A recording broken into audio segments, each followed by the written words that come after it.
Greetings of the day, student.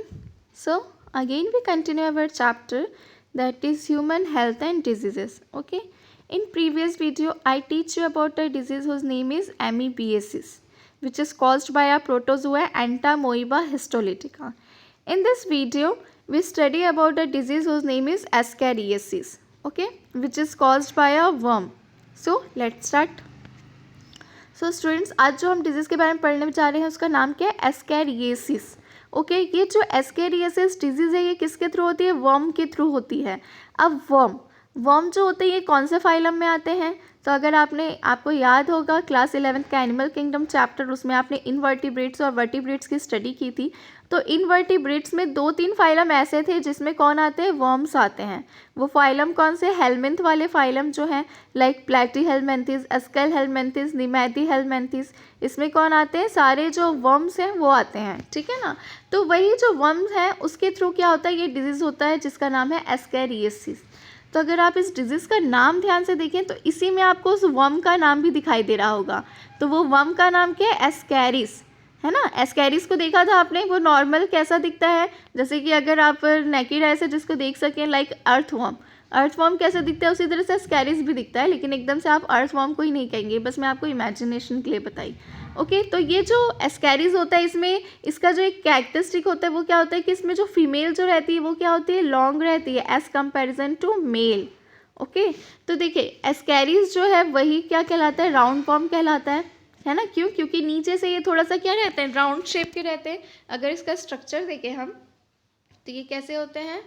इस तरह से नीचे से थोड़े से राउंड हो जाते हैं, तो इसीलिए इनको क्या कहा जाता है? राउंड वर्म कहा जाता है. ओके, तो क्या बता रहा है? Ascaris the common round worm and Wuchereria the filarial worm are some of the helminths which are known to be pathogenic to man.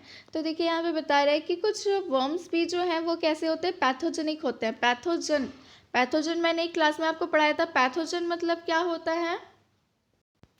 Pathogen मतलब क्या होता है? तो देखिए पैथोजन, क्या स्पेलिंग है पैथोजन की? पैथोजन. तो देखिए इसमें जो वर्ड है पैथ या फिर पैथो कह सकते हैं आप, उसका मतलब क्या होता है? पैथो मतलब होता है डिजीज. ओके, पैथो मतलब क्या होता है? डिजीज होता है. और जन यानी क्या होगा? जन यानी क्या होगा? जनरेट.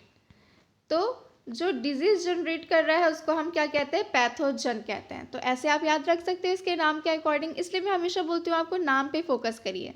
ठीक है ना. तो देखिए पैथोजन कहा तो पैथ यानी क्या हो गया? डिजीज, और जन यानी जनरेट, मतलब जो डिजीज जनरेट कर रहा है उसको हम क्या कहते हैं? पैथोजन कहते हैं. ओके, तो यहाँ पे क्या बता रहा है कि ये जो कुछ राउंड वर्म्स है या जो वॉचरेरिया फाइलेरियल वर्म है ये क्या कॉज करते हैं? कुछ हेलमिन्थ्स जो हैं वो कैसे होते हैं? पैथोजेनिक होते हैं. मतलब ये क्या करते हैं? डिजीज कॉज करते हैं, डिजीज जनरेट करते हैं. ओके, तो चलिए पढ़ते हैं इस डिजीज के बारे में. Ascaris and intestinal parasite cause ascariasis. तो देखिए एस्कैरिस भी कैसा पैरासाइट है? इंटेस्टाइनल पैरासाइट है. मतलब ये कहाँ पे रहता है? होस्ट बॉडी के इंटेस्टाइन में. और इसका होस्ट बॉडी कौन है? ह्यूमन्स ही है. ओके, तो ये ह्यूमन्स के कहाँ पे रहता है? इंटेस्टाइन में रहता है. अब इस डिजीज़ के सिम्टम्स में क्या क्या आ जाते हैं? तो इसके सिम्टम्स में आते हैं internal bleeding. Okay, then muscular pain, fever, anaemia and blockage of the intestinal passage. तो देखिए इसके सिम्टम्स जो है थोड़े से डिफरेंट है एमीबियासिस से. ठीक है, इसके सिम्टम्स में क्या आ रहा है? इंटरनली ब्लीडिंग हो रहा है. उसमें भी ब्लड था, लेकिन वो ब्लड क्लॉट किस में था? एमीबियासिस में जो स्टूल था उसमें ब्लड क्लॉट आ रहे थे, म्यूकस आ रहे थे, लेकिन इसमें इंटरनली क्या हो रहा है? ब्लीडिंग हो रहा है. किसमें? एस्कैरिएसिस में. ओके, उसके अलावा मस्कुलर पेन हो रहे हैं, जो मसल्स है उसमें क्या हो रहा है? बहुत ज़्यादा पेन हो रहा है. फीवर हो रहा है. एनीमिक कंडीशन आ जा रही है. ठीक है, क्यों? क्योंकि ब्लीडिंग हो रही है इंटरनल, दैट्स वाई कौन सी कंडीशन आ जा रही है? एनीमिया, ब्लड की कमी हो जा रही है. और उसके अलावा जो इंटेस्टाइनल पैसेज है उसमें क्या हो जा रहा है? ब्लॉकेज हो जा रहा है. तो अगर इंटेस्टाइनल पैसेज में ब्लॉकेज हो जाएगा तो कितनी ज़्यादा प्रॉब्लम होगी? क्यों? क्योंकि सबसे पहली बात तो इंटेस्टाइन जो होता है वहाँ पे हमारा जो डाइजेशन का प्रोसेस है वो पूरी तरह से कंप्लीट होता है. पूरी तरह से जो एब्जॉर्प्शन का प्रोसेस है वो कहाँ पे होता है? इंटेस्टाइन में होता है. उसके बाद जो नाइट्रोजनस वेस्ट है वो भी किसके थ्रू रिलीज आउट होते हैं?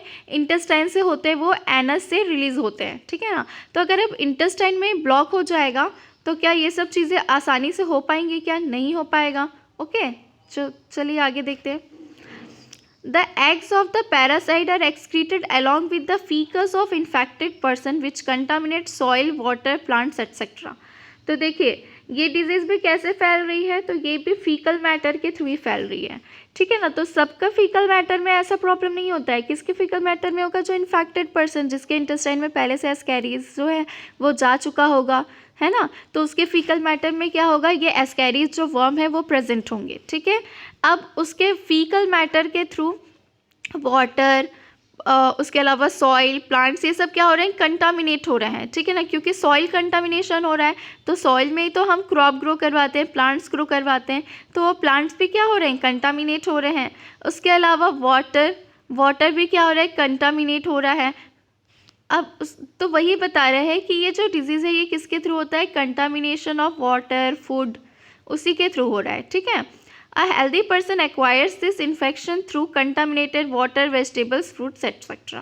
ठीक है, तो किसी भी ह्यूमन को ये कैसे हो रहा है, जब वो कंटामिनेटेड फूड, वाटर, वेजिटेबल वो ले रहा है, इनटेक कर ले रहा है उसका, तो उसको कौन सी प्रॉब्लम हो जा रही है, एस्कैरियोसिस की प्रॉब्लम हो जा रही है, ठीक है। तो एस्कैरिस के बारे में ज़्यादा नहीं है, एस्कैरिस के बारे में भी, तो एस्कैरियोसिस डिजीज़ जो है उसके बारे में आप याद रखेंगे कि ये डिजीज़ जो है ये किसके थ्रू होती है, वर्म के थ्रू होती है। उस वर्म का नाम क्या है, राउंड वर्म, जिसको साइंटिफिकली हम क्या कहते हैं, एस्कैरिस कहते हैं, ओके। ये जो एस्कैरियोसिस डिजीज़ है इसके सिम्टम्स में क्या क्या दिखाई देता है, muscular pain, bleeding, internal bleeding specially, okay. और इंटरनल ब्लीडिंग की वजह से कौन सी कंडीशन आ जाती है, एनीमिया की कंडीशन आ जाती है, फीवर आ जाता है, ओके। और ये जो डिजीज़ है ये किसके थ्रू हो रहा है, तो जो फीकल मैटर है, जो इन्फेक्टेड पर्सन है उसके फीकल मैटर में क्या होते हैं, ये जो एस्कैरिस है उसके एग प्रेजेंट होते हैं, ठीक है, पैरासाइट के फॉर्म में। अब फीकल मैटर में वो एग प्रेजेंट होते हैं, तो उसकी वजह से कौन कंटामिनेट हो जाता है, सॉइल, वाटर, और जो भी प्लांट्स उस सॉइल में ग्रो कर रहे हैं या वो वाटर उसमें पड़ रहा है वो सब क्या हो जाते हैं, कंटामिनेट हो जाते हैं। और वही कंटामिनेटेड फ्रूट, वेजिटेबल, इंसान जो है, ह्यूमन जो है वो क्या करें, इनटेक कर रहे हैं, तो उनके अंदर क्या होता है, ये वर्म जो है पहुँच जाता है और फिर से उनको भी इन्फेक्ट कर देता है, ओके। तो इसका एक छोटा सा लाइफ साइकिल है जो आपके सिलेबस में नहीं है बट आप एक्स्ट्रा के लिए देख सकते हैं।